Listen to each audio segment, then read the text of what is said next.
So, where did we leave off last lecture?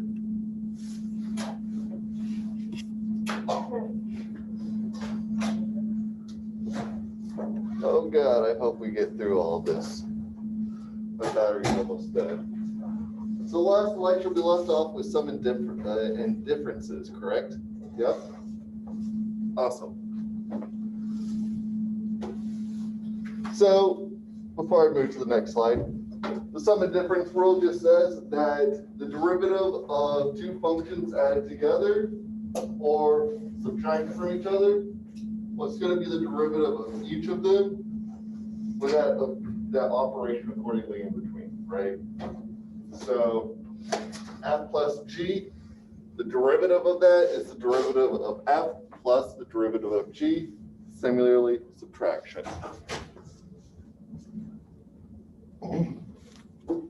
So, with that, just looking at this function, what's the derivative?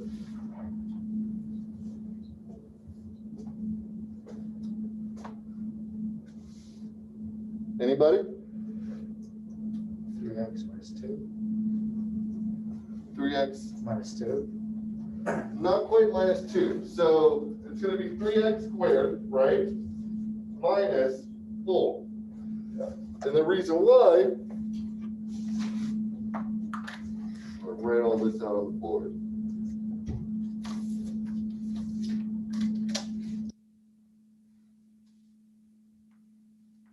We're given f of x is equal to x to the third minus 4x plus 2. Find the derivative. We know that's going to be the derivative on x to the third minus the derivative on 4x plus the derivative on 2. Here, we're going to use the power rule.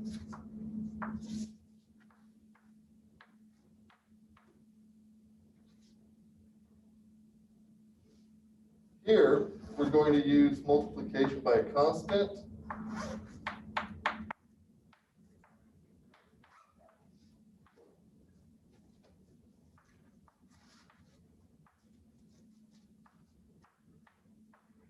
And the power rule. And here, this is just the derivative of a constant.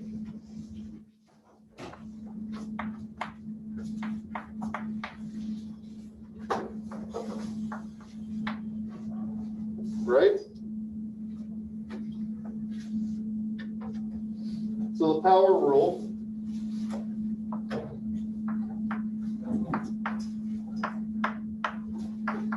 tells us that the derivative of x to the nth power is equal to n times x to the n minus 1 power.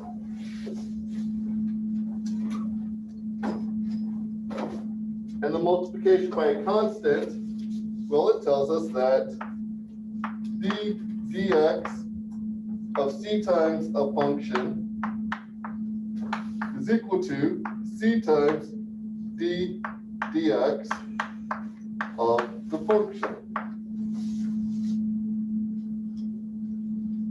Is everybody with me?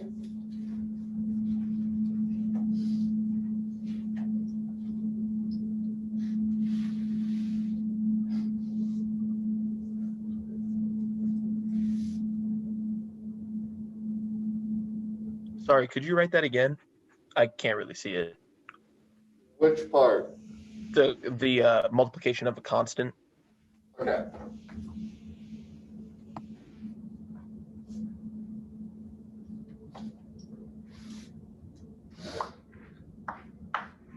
d dx of c times a function is equal to c times the derivative of that function.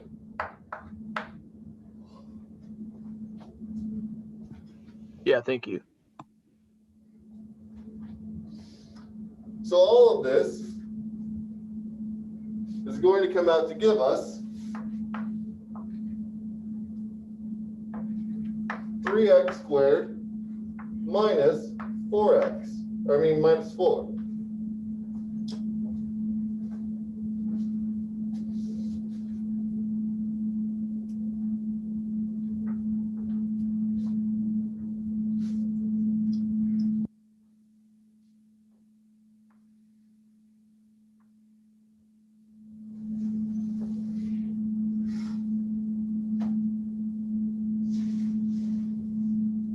Is everybody with me so far? Okay. So, if we want to find the slope of the graph at this point, now what we need to do is plug in 1 into our derivative, right? Everybody agree with that? Yeah? Cool. So, let's write off our function off to the side. The derivative is 3x squared minus 4.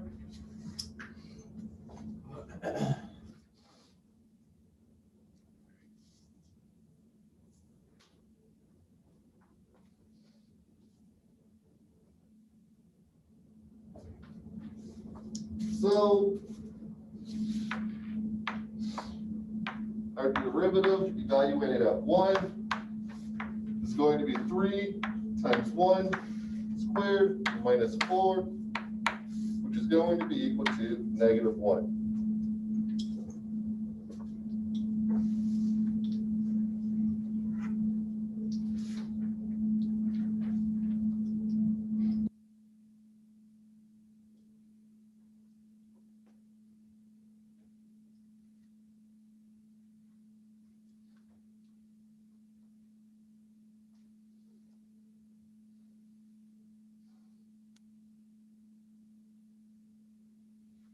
Lo and behold, the derivative is 3x squared minus 4. And the slope at this point is going to be -1. Is everybody cool with that? Yeah? So here's an interesting question, just something to think about. Let's say, instead of giving the function, I gave you the derivative. Could you work it backwards to find the original function? Just a question to think about. We'll talk about it later in the semester, but since I already have the derivative written up here by itself, it's something worth asking. What do you all think?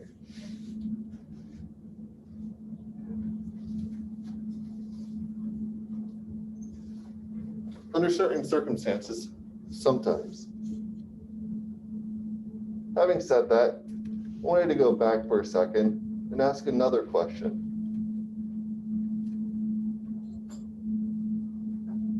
Are all functions differentiable everywhere? So another way of asking this question.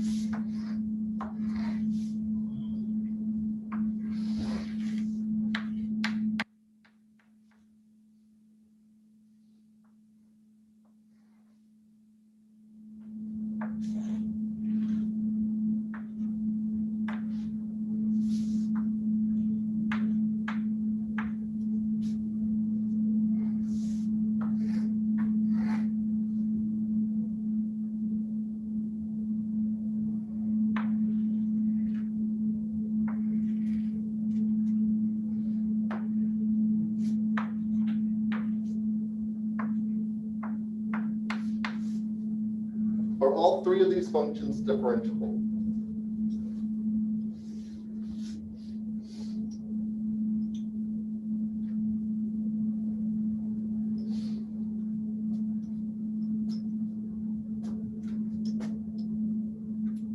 Since I'm asking the question, presumably not, right?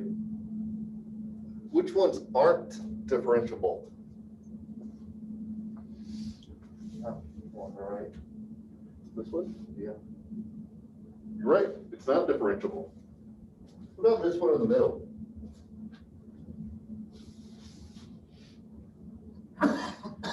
Excuse me. Not COVID, I promise. But what about this one in the middle? Is it differentiable? Let's think about this for a second. The derivative tells us something about the slope of the tangent line, right? It tells us what the slope of the tangent line is. So coming at this point in particular from the left, you get that the tangent line looks like that, right? But coming at it from the right, it'll look like that.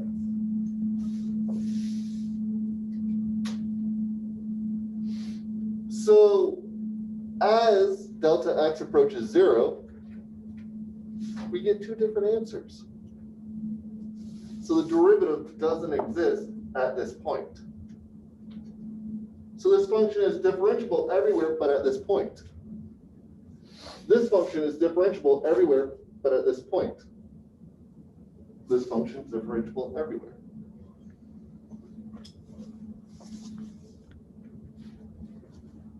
Not all functions are differentiable everywhere.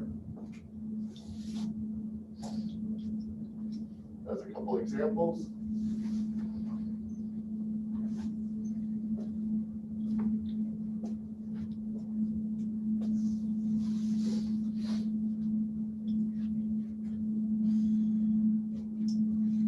Having said that, I want you all to try to find the derivative of the absolute value of x.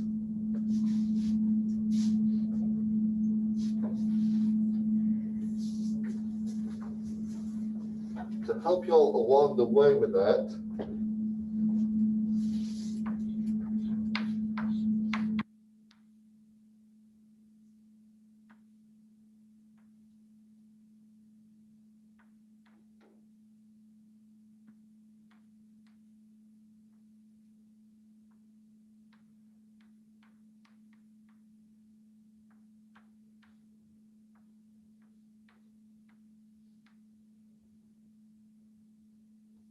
this is what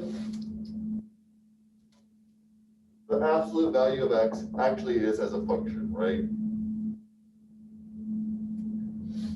Knowing this, I want you all to find the derivative of the absolute value of x. While you all are working on that, I will be right back.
It's rough, right? Like, how are we going to do this? To work on this, we're going to say that the derivative value of x is equal to the limit as delta x approaches 0 of the absolute value of x plus delta x minus delta x over, minus the absolute value of x over delta x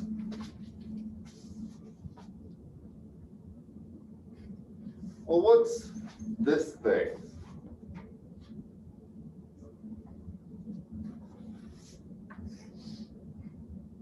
This thing is going to be x plus delta x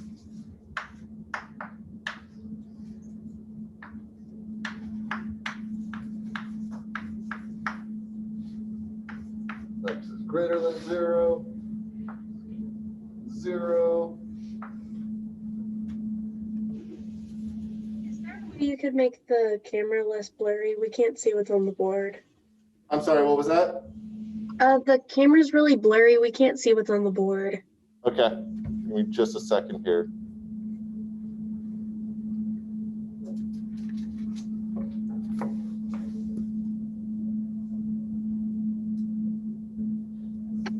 That's better. Better? Awesome.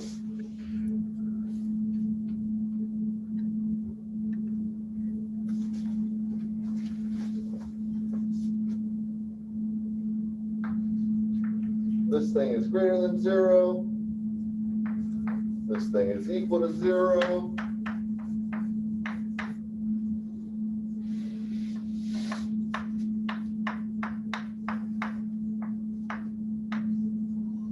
This thing is less than 0.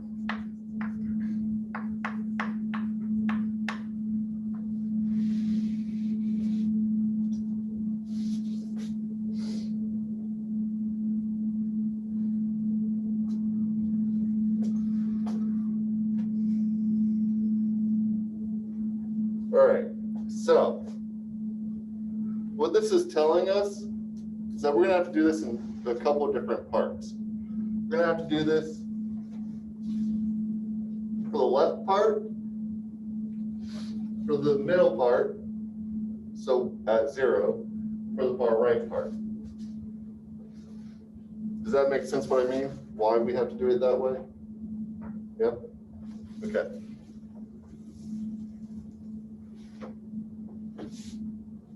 So this x plus delta x minus x on the far right side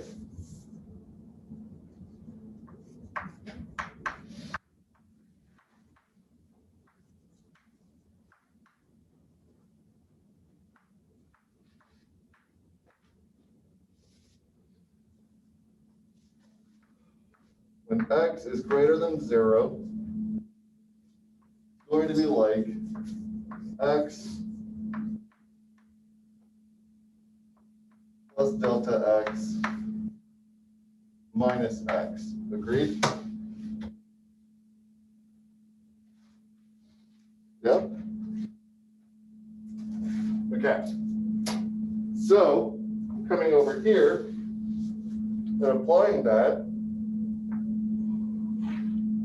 we're going to get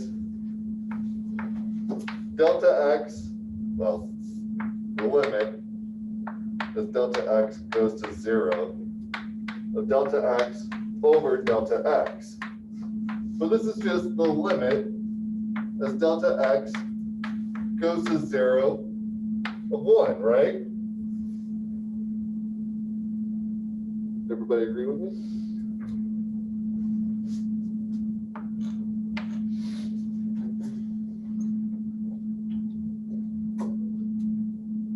And in the case that this is less than 0,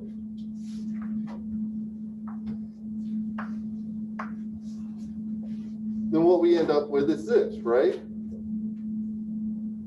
Because this is going to be negative, and this whole thing is going to have to be negative, right? So when we distribute the negative through, we end up with negative x minus delta x plus x.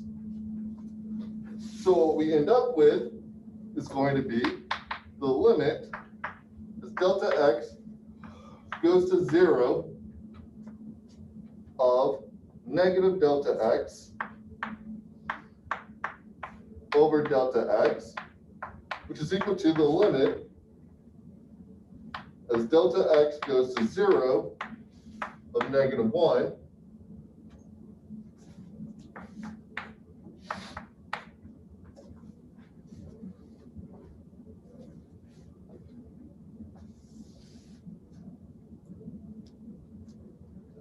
Now this tells us something important. When x is equal to 0, my mistake, this is supposed to be negative 1 here. When x is equal to 0, we don't agree. Our limits don't agree, right? Does everybody see what I mean? So because our limits don't agree, we're gonna end up with 1 and negative 1 and nothing at 0. Is everybody cool with this? Yeah. So, punchline of all of this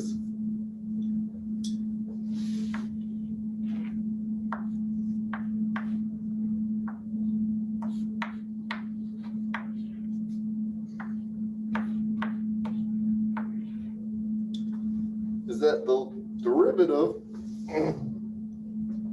of the absolute value of x is 1 whenever x is greater than 0, is negative 1 whenever x is less than 0, but it doesn't exist at 0.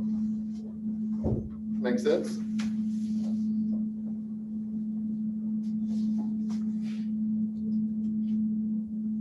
So another way of thinking about this, or another way of asking this is, what does differentiability tell us about our original function?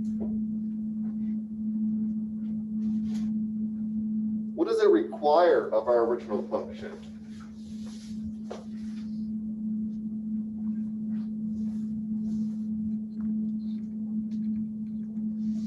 It requires continuity. So if we say that a function is differentiable on an interval, then we're saying it's continuous on that interval.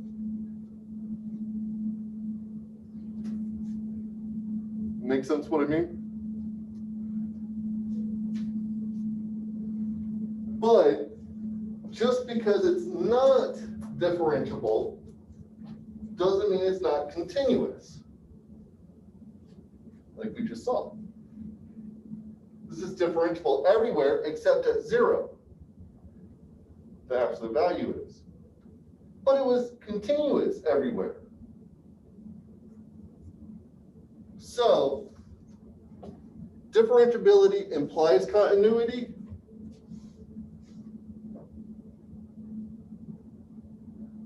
But continuity doesn't necessarily imply differentiability. Does that make sense what I mean? This was continuous but not differentiable everywhere. But everywhere it is differentiable has to be continuous. Cool with that? Yep.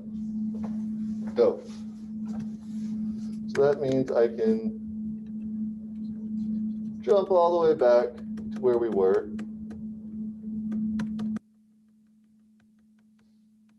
Please don't die, computer. Please don't die, computer. Please don't die. Oh, God. It's getting close. All right.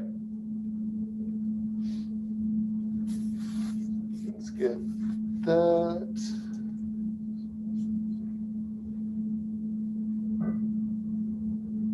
Yeah, we can skip all of that because we've already talked about all of this. Exiting, going to week 5 slides. All right, so in week 5, we're going to start off with section 2.4, and we'll come back to 2.3 at the end of this, okay?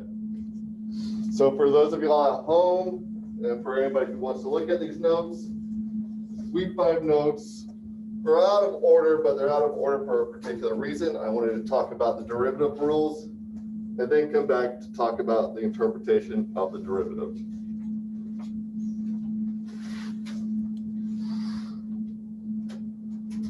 So, the next new rule is the product rule. And the product rule starts off kind of like what all of our other derivative rules have started off at. Except, notice here, instead of having just f of x and f of x plus delta x, we've got an f and a g. Naturally, we're taking the product, right? So from here, the next big difference is that we inject a 0 into our equation. And what I mean by that is we say, hey, let's add a thing and then immediately subtract the thing.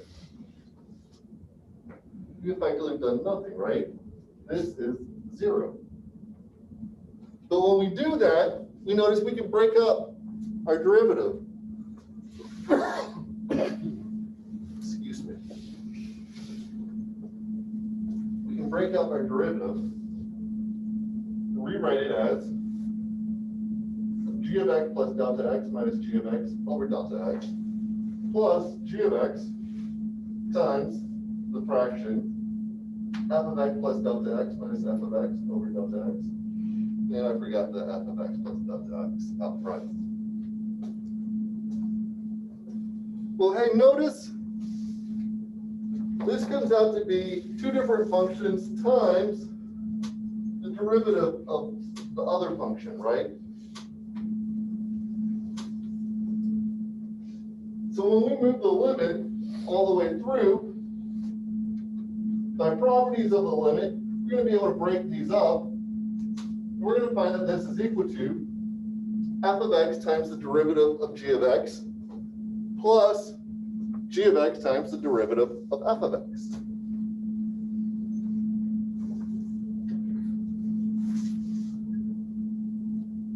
And voila, the product rule.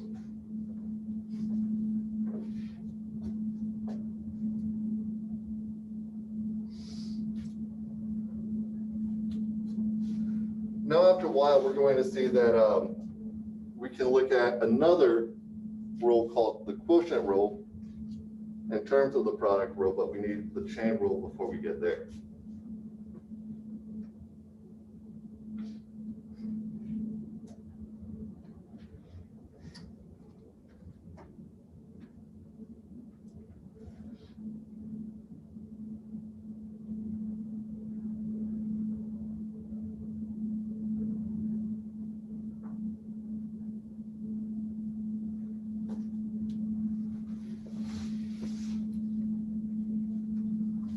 So, let's imagine we're given this product. We want to find the derivative of it. Now, yeah, sure, we could go through and say, well, go ahead and just expand this out. Calculate that and then apply the derivative, right? You can do that. That's going to take a little while. Instead, let's just go ahead and find the derivative here.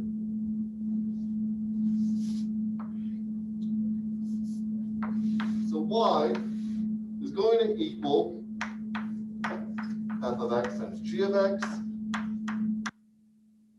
We're going to say that f of x is equal to, write that in a different color.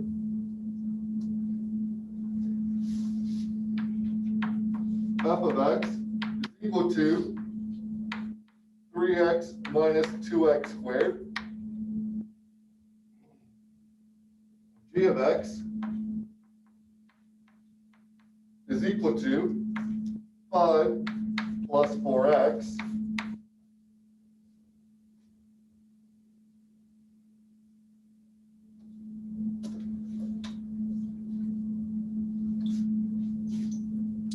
Now these bad mamma jammas, yes, I said that. Yes, I am that cool.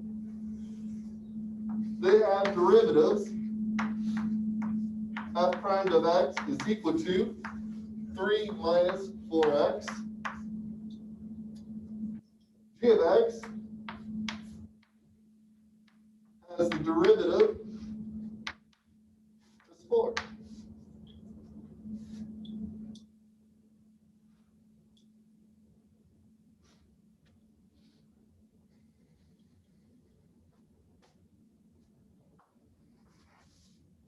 So, dy dx, we know it's going to be equal to f of x times g prime of x plus g of x times f prime of x. Now it's just plug and play.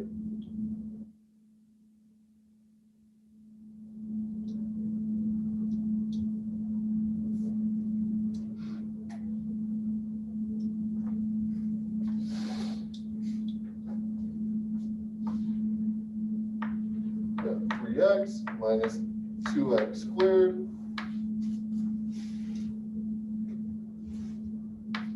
times 4 plus 5 plus 4x times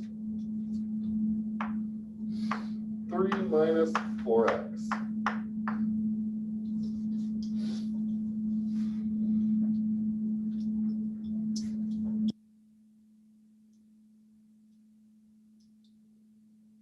It's a little bit nicer to calculate.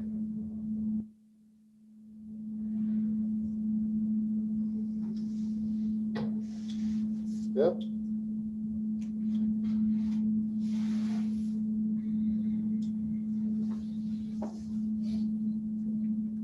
So looking at how they went about it, same idea. Except they didn't start off by finding what each individual derivative is. They just went straight into it. I personally would suggest everybody do it this way. Don't just jump right trying to apply your derivatives. Because imagine a scenario where a mistake happens, because we all make them. You have to trace backwards where that mistake came from. This is going to suck to go through, right? But doing it this way, you can look back at it and be like, all right, I've broken up my original equation into two different functions, f of x and g of x. Their derivatives are accordingly. The rule I used is this, and now here's my work. Make sense what I mean? So this lets you trace it back to be like, all right, the problem's not an algebra mistake somewhere in here, it's a derivative mistake. Or the problem's not a derivative mistake, it's an algebra mistake. So I would suggest always applying this sort of a process to solving these problems. Cool? Awesome.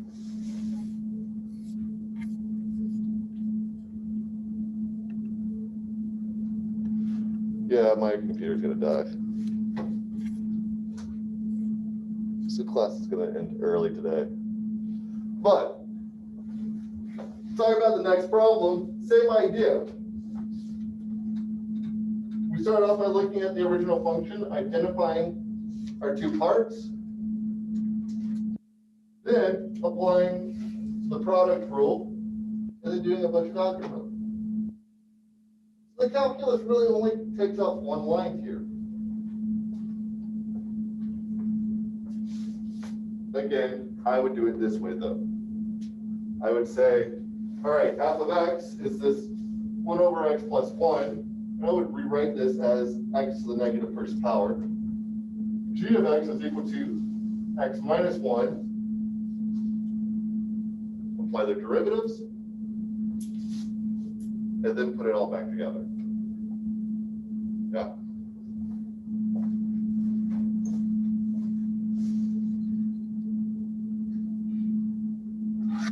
All right, so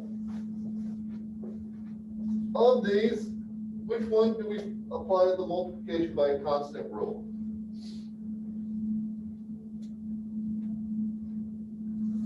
Technically, both of them.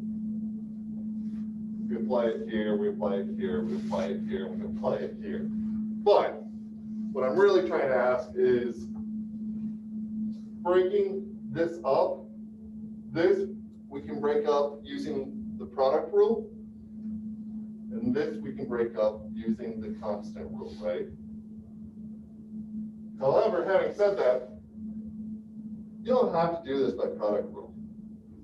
You can go ahead and just distribute that x all the way through and make this problem a little bit easier on yourself.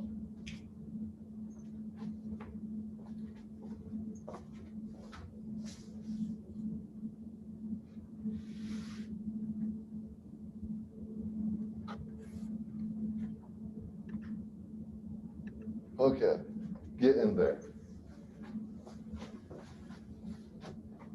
So looking at it,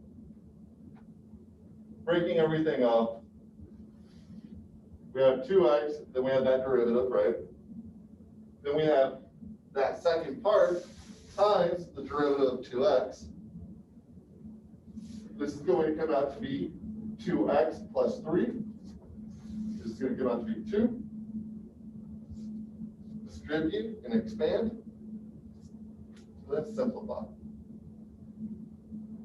I, again, myself, would use this sort of a method, or even better, just go ahead and distribute that 2x through.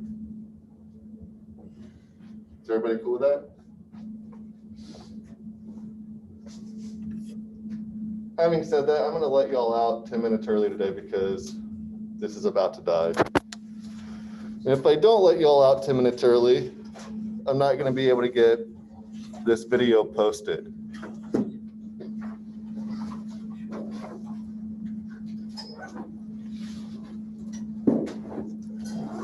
So have a good rest of your day, everybody. Do